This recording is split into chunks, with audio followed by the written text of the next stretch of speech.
Chers amis, le maire a montré l'exemple. Il a été sobre et intelligent dans son discours et on va essayer de faire pareil. D'abord, on va remercier les jeunes d'être là. Toujours agréable dans des vœux d'avoir des jeunes parce que ça veut dire que c'est un village qui est vivant, qui vit. Voilà, imaginez un village sans école. Et donc, la première bonne nouvelle, c'est qu'on a appris très récemment par monsieur le recteur que dans ce département et dans ce territoire, il n'y avait pas de fermeture d'école. Donc c'est plutôt une bonne nouvelle, ça veut dire, non pas qu'on a décidé tout d'un coup de ne pas fermer les écoles, mais que ça veut dire qu'il y a des enfants qui vont à l'école dans le territoire qui est le nôtre et qui vont à l'école à Tourette. Et ça, c'est quelque chose qui nous rassure pour l'avenir. Deuxième point, je voudrais remercier Damien. Il a un travail difficile au niveau de la communauté d'agglomération, avec l'ensemble des maires qui sont autour de nous, et en plus du travail qu'il effectue à l'intérieur de son village. C'est un travail ardu, pas très médiatique, compliqué, et qui nécessite de réfléchir à chaque équipement pour faire en sorte qu'il soit le plus performant possible et le moins cher possible. Et donc je trouve que ce travail qui est fait en profondeur, efficacement, mérite que nous l'applaudissions et que donc vous l'applaudissiez pour cela.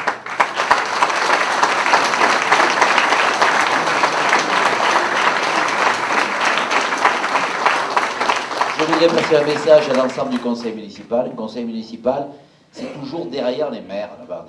Et pourtant, si on n'avait pas cette équipe efficace autour de soi, cette équipe qui est souvent une équipe d'amis, avec laquelle on discute, avec laquelle des fois on se dispute, mais où à la fin on prend une décision commune et efficace, eh bien la vie démocratique de nos villages et peut-être notre pays en serait altérée. Et donc, je vous demande aussi d'applaudir l'ensemble du conseil municipal.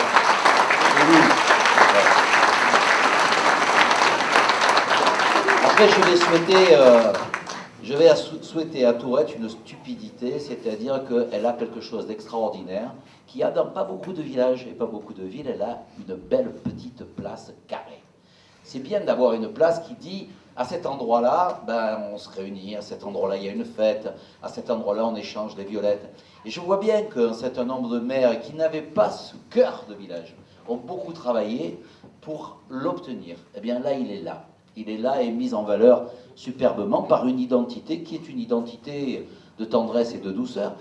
Après tout, la violette, je rappelle quand même que c'est le symbole de l'amour désintéressé et chaste. Bon, pas un conseil que je donne à tout le monde, mais quand même, si on s'aimait, voilà, si on s'aimait non pas uniquement dans l'amour qui dit je te veux, j'ai envie de toi, mais je t'aime parce que tu es à côté de moi et que j'ai de la tendresse pour toi, eh bien peut-être cette tendresse qui manque tant à ce pays, à ce monde surtout, eh bien cette tendresse, elle se trouve dans cette violette, dans sa fragilité. Et donc voilà une jolie identité qui se pérennise. Et d'ailleurs, comme le disait Gérald, la fête de la violette, c'est la tradition tourettane. Mais pour autant, on voit que ça peut évoluer et qu'on peut en faire un élément touristique, un élément culturel, un élément qui regarde le 21e siècle sans avoir honte de dire « Ah oui, avant on ramassait la violette pour les envoyer à Grasse pour faire du parfum. » Eh bien ça continue à exister. Et ça continue à exister de manière différente. Après, je souhaite que la communauté d'agglomération, c'est-à-dire des maires qui sont autour d'une table tous les lundis matins, eh bien, continuent à avoir cette même ambiance sous la houlette de l'administration bienveillante qui est là ce soir, et de faire en sorte qu'on continue à être ensemble pour des projets communs. Et que ces projets ils soient sous l'égide de la solidarité. Il y a des difficultés dans toutes les communes. Ici, je les connais parce que monsieur le maire s'ouvre à ces difficultés. Comment a-t-on pu penser que l'accumulation de lois qui disent « ici tu ne construis pas parce que c'est la montagne, ici tu ne construis pas parce que c'est un risque d'incendie, ici tu ne construis pas parce qu'il y a un risque d'inondation, et puis maintenant fais-moi 25% de logements sociaux parce que si tu ne me les fais pas, je te prends de l'argent. » Franchement, avoir envisagé de passer de 20 à 25, et en même temps d'avoir multiplié les pénalités par 5, sans regarder la diversité, justement, d'un territoire comme la France, qui est une diversité formidable, qui est un atout merveilleux, mais qui en même temps fait que à Tourette, c'est peut-être un peu plus compliqué de se payer 25% de logements sociaux que dans d'autres territoires qui sont un peu plus plats, un peu moins contraignants, un peu plus faciles à obtenir en termes de terrain et d'accessibilité. Donc peut-être que la première des choses que je souhaiterais, c'est qu'on continue à être solidaire dans ces difficultés comme dans ces projets. Et la communauté d'agglomération, que j'ai l'honneur de présider, elle a pris des décisions très claires là-dessus. C'est-à-dire, chaque fois qu'il y a un projet, eh bien, la communauté d'agglomération est aux côtés de la commune.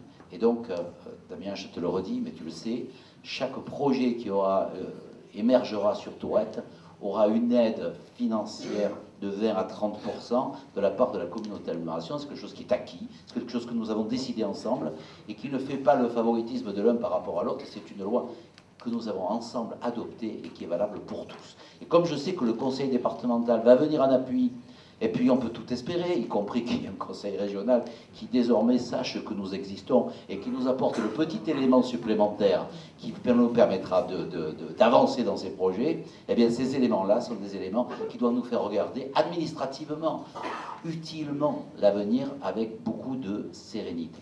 Et puis bien sûr, il y a notre pays, notre cher vieux pays qui est la France, et pour lequel Damien sait combien il est attaché à ce pays, comme moi et comme vous tous.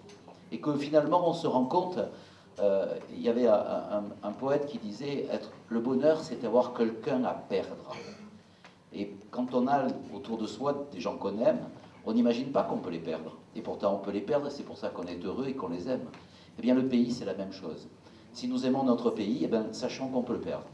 On peut le perdre non pas parce qu'il va y avoir un envahisseur qui va venir à nos frontières. On peut le perdre parce qu'on va perdre ce qu'est la France. Et la France, c'est l'unité et la diversité. C'est les deux à la fois. C'est l'unité autour de valeurs communes, comme ça a été très bien dit par Damien et par Gérald, mais en même temps, c'est cette capacité à absorber la diversité. C'est pas parce qu'on a mis le pied sur le sol français qu'on est français, c'est parce qu'on a été éduqué français qu'on est français. Et cette langue, cette culture, qui se traduit dans chaque village par une tradition, mais en même temps par un espoir d'avenir commun, eh bien c'est ça.